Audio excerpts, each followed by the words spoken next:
Hello, welcome to VNet's Global Communications TV Weekly News Update. I am Izia Chalapis Tochi. Here are some verified major stories making the headlines across Nigeria this week.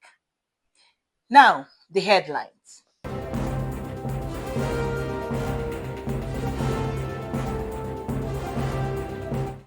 Court convicts Nnamdi Kanu on terrorism charges. Sentences him to life imprisonment. Deadly attack on CAC church in Kwara State.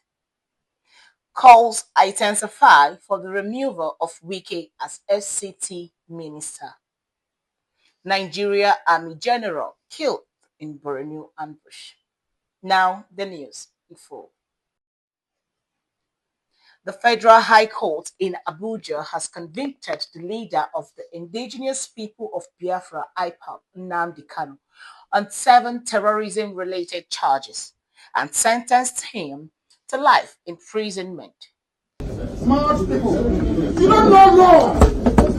Show me where it says you can wear my right foreign address. Show me the law. Show me the law. I want to show me the law. You don't know law.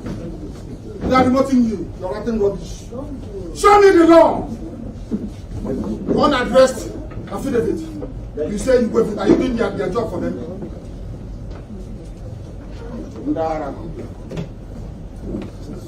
God will punish you now and forever. Any judgment, let it be on record. Any judgment given in this court is rubbish. Ask him what is the law. Ask for what Osho, where is the law? Let's go, please. Where is the law? Let's go.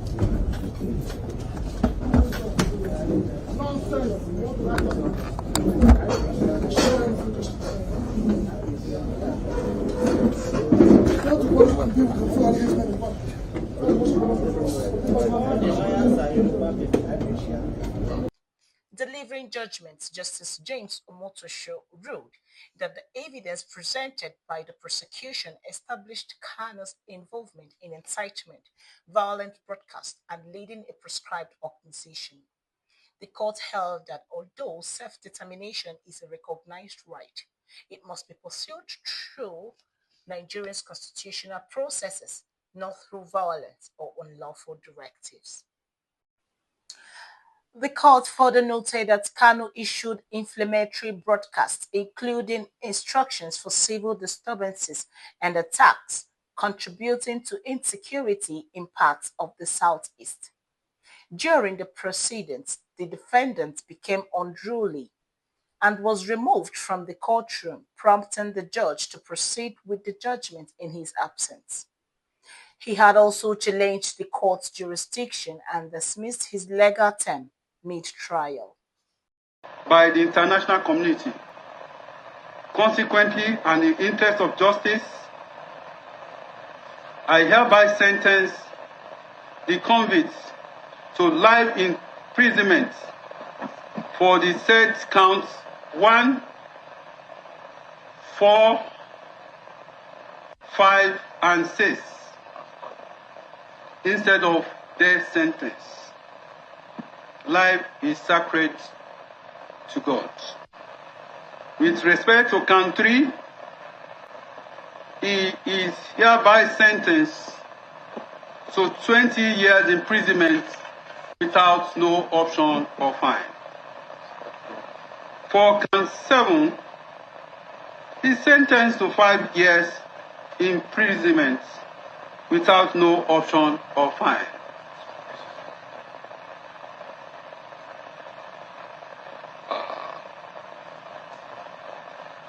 To extend the mercy, I hereby order that the sentence shall run concurrently.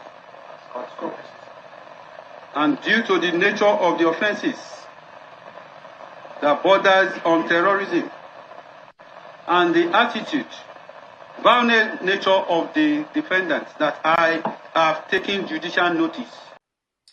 This decision marks one of Nigeria's most consequential judgments related to separatism and terrorism in recent years. There is growing tension in Kwara State following a violent attack on the Christ Apostolic Church (CAC) Oke Ishegun Eruku in Ekiti local government area. According to police reports, between 10 and 20 gunmen suspected to be bandits invaded the church during an evening service that was being live streamed online. The attackers opened fire, forcing worshippers to flee. Several individuals, including the pastors, were abducted, while 3 to 5 persons were confirmed killed. The Kwara State Police Command sent security personnel and vigilante groups responded immediately. The deployment of Nigeria Army personnel has been made to stabilize the community. The leadership of the Christ Apostolic Church worldwide has condemned the attack, calling for improved security intelligence across worship centers. Pressure continues to mount on the federal government regarding the status of Nyesom Wike, the Minister of the Federal Capital Territory. Two major organizations have renewed calls for his removal.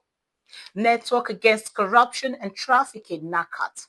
This group has demanded Wike's suspension or dismissal over alleged irregular land allocations and administrative recklessness within Abuja.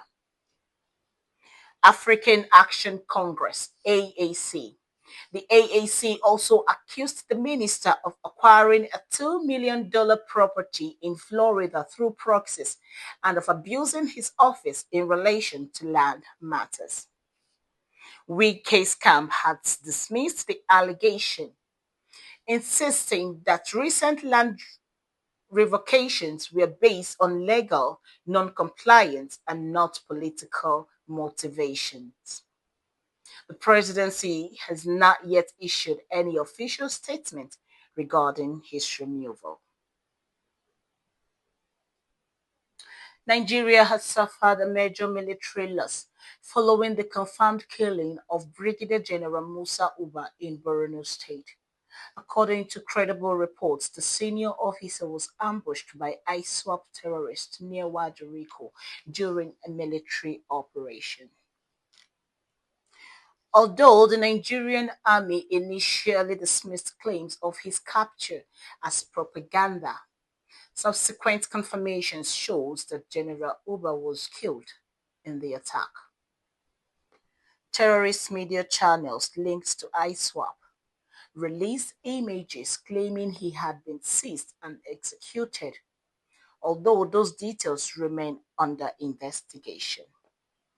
President Bola Ahmed Tinubu has officially confirmed the death of Brigadier General Uba and expressed deep sorrow over the loss. In his message, the president extended his heartfelt condolences to the family of the fallen general, the Nigerian army, and the troops who lost their lives in the same ambush. The president described General Uba as a brave soldier who paid the ultimate price in defense of Nigeria, reaffirming the government's commitment to defeating terrorism and supporting frontline troops. This marks one of the most significant losses of a high-ranking officer in Nigeria's recent counter-terrorism operation. Those are the major stories this week. Stay with VNOT Global Communications TV News for verified, timely, and responsible weekly reports from across Nigeria and around the world. See you next week.